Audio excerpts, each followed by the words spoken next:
Fueron, pues, acabados los cielos y la tierra, y todo el ejército de ellos. Y acabó Dios en el día séptimo la obra que hizo, y reposó el día séptimo de toda la obra que hizo.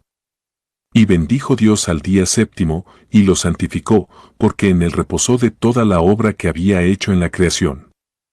Estos son los orígenes de los cielos y de la tierra cuando fueron creados, el día que Jehová Dios hizo la tierra y los cielos, y toda planta del campo antes que fuese en la tierra, y toda hierba del campo antes que naciese, porque Jehová Dios aún no había hecho llover sobre la tierra, ni había hombre para que labrase la tierra, sino que subía de la tierra un vapor, el cual regaba toda la faz de la tierra.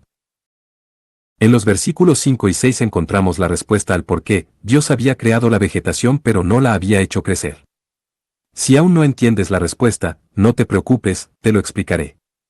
En el capítulo 1, versículos 11, 12 y 13, nos dice que en el tercer día Dios produjo de la tierra toda hierba con su semilla, y todo árbol con su fruto y su semilla dentro del fruto. Pero no los había hecho crecer, porque Dios no había hecho llover sobre la tierra, y tampoco había creado al hombre para que la trabajara, sino que regaba estas semillas con el vapor que salía de la tierra, mientras llegaba el momento de crear al hombre. Si te fijas bien, los versículos 11, 12 y 13 del capítulo 1 se complementan muy bien con los versículos 5 y 6 de este capítulo 2. Ok, a partir del versículo 7, comienzan los detalles de lo que ocurrió en el sexto día. Entonces Jehová Dios formó al hombre del polvo de la tierra, y sopló en su nariz aliento de vida, y fue el hombre un ser viviente. Y Jehová Dios plantó un huerto en Edén, al oriente, y puso allí al hombre que había formado. Y Jehová Dios hizo nacer de la tierra todo árbol delicioso a la vista, y bueno para comer, también el árbol de vida en medio del huerto, y el árbol de la ciencia del bien y del mal.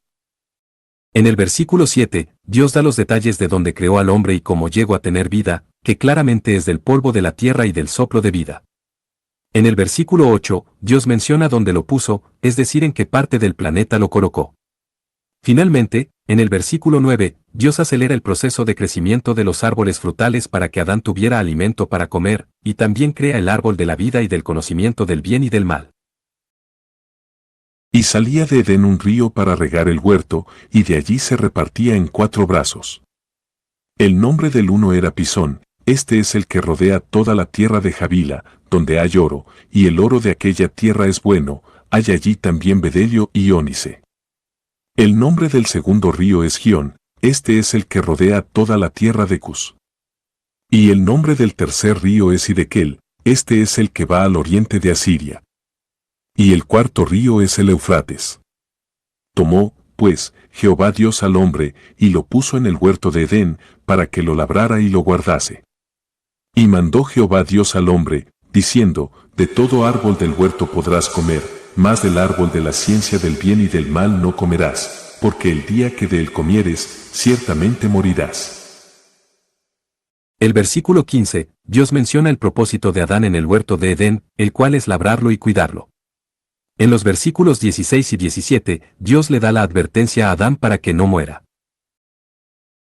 Y dijo Jehová Dios, no es bueno que el hombre esté solo, le haré ayuda idónea para él. En este versículo, Dios ya estaba pensando en crearle una compañera a Adán.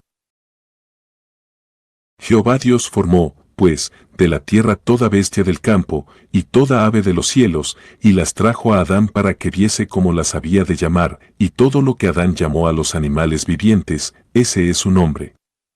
Y puso Adán nombre a toda bestia y ave de los cielos y a todo ganado del campo, mas para Adán no se halló ayuda idónea para él. En los versículos 19 y 20, Dios lleva a los animales de la tierra y del cielo ante Adán para que les diera nombre a cada uno según su especie. Es por esta razón que los perros se llaman perro, los leones se llaman león, los tigres, tigre, los gatos, gato, las vacas, vaca, las ovejas, oveja, etcétera, etcétera, etcétera. Entonces Jehová Dios hizo caer sueño profundo sobre Adán, y mientras éste dormía, tomó una de sus costillas, y cerró la carne en su lugar. Y de la costilla que Jehová Dios tomó del hombre, hizo una mujer, y la trajo al hombre. Dijo entonces Adán, Esto es ahora hueso de mis huesos y carne de mi carne, esta será llamada varona, porque del varón fue tomada. En los versículos 21, 22 y 23, Dios detalla cómo hizo a la mujer, luego, la lleva ante Adán para presentársela, más Adán, le da su opinión y le pone nombre. Aunque en esta traducción de la Biblia Reina Valera de 1960, el nombre de la mujer es varona, en la Biblia hebrea, el nombre mujer es concretamente, mujer. Y a este nombre, Adán le dio un significado, el cual viene siendo, mujer, parte del hombre. ¿Por qué? Porque del varón fue tomada. Por tanto, dejará el hombre a su padre y a su madre, y se unirá a su mujer, y serán una sola carne. Y estaban ambos desnudos, Adán y su mujer, y no se avergonzaban. Con estos dos últimos versículos, se concluyen los detalles de lo ocurrido en el sexto día y comienza el séptimo día, que es donde Dios termina toda su creación. Versículo 1, descansa de toda la obra que hizo. Versículo 2, bendice y santifica a este séptimo día. Versículo 3, y se completa el cierre del séptimo día concluyendo con el versículo 4.